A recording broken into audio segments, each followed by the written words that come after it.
ಒಂದು ಹಳ್ಳಿಯಲ್ಲೊಂದು ಚಿಕ್ಕ ಹುಡುಗನಿದ್ದ. ಅವನ ಹೆಸರು ಶ್ರೀನಿ. ಹಳ್ಳಿ ತುಂಬಾ ಹಸಿರು ಹೊಲಗಳಿದವು, ದೊಡ್ಡ ಗಿಡ ಮರಗಳು ಮತ್ತು ನೆಲದ ನೊಣದ ಘಮವಿರುವ ಸುಂದರ ಸ್ಥಳ. ಶ್ರೀನಿಗೆ ಪ್ರಾಣಿಗಳನ್ನು ಸಾಕುವ ತುಂಬಾ ಆಸೆ. ಅವನ ತಂದೆ ತಾಯಿ ಕೃಷಿಕರು. ಮನೆ ಬಳಿಯ ಅಂಗಳದಲ್ಲಿ ಕೊಳವೆ ನೀರು ಬರುತ್ತಿದ್ದ ಕಾರಣ ಅವರು ಒಂದು ದನವನ್ನು ಸಾಕಲು ಇಚ್ಛಿಸಿದರು. ಒಂದು ದಿನ ಶ್ರೀನಿಗೆ ಅವನ ತಂದೆ ಒಂದು ಹೊಳೆಯಲ್ಲಿ ಹೋಗಿ ಹೊಸದಾಗಿ ಹುಟ್ಟಿದ ಗೋಮಲದ ದನವನ್ನು ತಂದುಕೊಟ್ಟರು. ಅವನು ಆ ದನಕ್ಕೆ ಗೋವಿ ಎಂದು ಹೆಸರು ಇಟ್ಟ. ಗೋವಿ ತುಂಬಾ ಚುರುಕು, ಬೆಳ್ಳಗೆ ಮೈಬಣ್ಣದ ದನ. ಪ್ರತಿ ಬೆಳಿಗ್ಗೆ ಶ್ರೀನಿ ಅವಳಿಗೆ ಹುಲ್ಲು ತಿನ್ನಿಸಿ, ನೀರು ಕೊಟ್ಟು, ಸುವಾಸನೆಯ ಕೋಲುಗಳಿಂದ ಅವಳನ್ನು ಶುಚಿಗೊಳಿಸುತ್ತಿದ್ದ. ಶ್ರೀನಿ ಮತ್ತು ಗೋವಿ ನಡುವೆ ಒಂದು ವಿಶಿಷ್ಟವಾದ ಸ್ನೇಹ ಬೆಳೆದಿತ್ತು.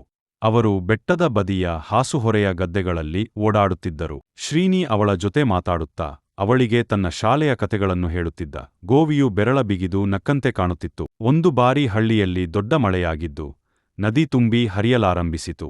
ಒಂದು ರಾತ್ರಿ ಗೋವಿ ಮನೆಗೆ ಹಿಂದಿರುಗಲಿಲ್ಲ. ಶ್ರೀನಿ ತುಂಬಾ ಕಳವಳಪಟ್ಟು ಹುಡುಕಲು ಹೊರಟ. ಕತ್ತಲೆಯಲ್ಲಿ ನೀರು ತುಂಬಿದ ಹೊಲಗಳ ಮಧ್ಯೆ ಅವನು ತನ್ನ ಕೂಗುವ ಧ್ವನಿಯಿಂದ ಗೋವಿಯ ಚಿಮ್ಮು ಕೇಳಿದ. ಗೋವಿ ಮಣ್ಣಿನಲ್ಲಿ ಸಿಕ್ಕಿ ಬಿದ್ದಿದ್ದಳು. ಶ್ರೀನಿ ತಕ್ಷಣವಾಗಿ ದೊಡ್ಡ ಲಾಂಟರ್ನ್ ಹಿಡಿದು ಮರಿಗಳಿಗೆ ಕರೆದ. ಹಳ್ಳಿ ಜನ ಸಹಾಯಕ್ಕೆ ಬಂದರು. ಎಲ್ಲರೂ ಸೇರಿ ದನವನ್ನು ಎತ್ತಿ ಸುರಕ್ಷಿತ ಸ್ಥಳಕ್ಕೆ ಕರೆದೊಯ್ಯಲಾಯಿತು. ಅದಿನ ಹಿಂದಿನಿಂದ ಶ್ರೀನಿ ಗೊತ್ತಾಯಿತು, ಪ್ರಾಣಿಗಳಿಗೂ ಹೃದಯವಿದೆ. ಪ್ರೀತಿ, ಕಾಳಜಿ ಮತ್ತು ಸ್ನೇಹ ಅವುಗಳಿಗೂ ಮುಖ್ಯ. ಇದರಿಂದ ಶ್ರೀನಿ ಮತ್ತಷ್ಟು ಜವಾಬ್ದಾರಿ ಹೊತ್ತುಕೊಂಡ. ಅವನು ಗೋದಾನ ಪ್ರಾಣಿಗಳ ಹಕ್ಕುಗಳ ಬಗ್ಗೆ ತನ್ನ ಶಾಲೆಯ ಮಕ್ಕಳಿಗೆ ಹೇಳಲು ಪ್ರಾರಂಭಿಸಿದ. ಅವನು ಗೋವಿಯನ್ನು ತನ್ನ ಕುಟುಂಬದ ಸದಸ್ಯರಂತೆ ನೋಡಿಕೊಳ್ಳುತ್ತಿದ್ದ. ಅವರ ಸ್ನೇಹವೊಂದು ಹಳ್ಳಿಯಲ್ಲಿಯೂ ಪ್ರಸಿದ್ಧವಾಯಿತು.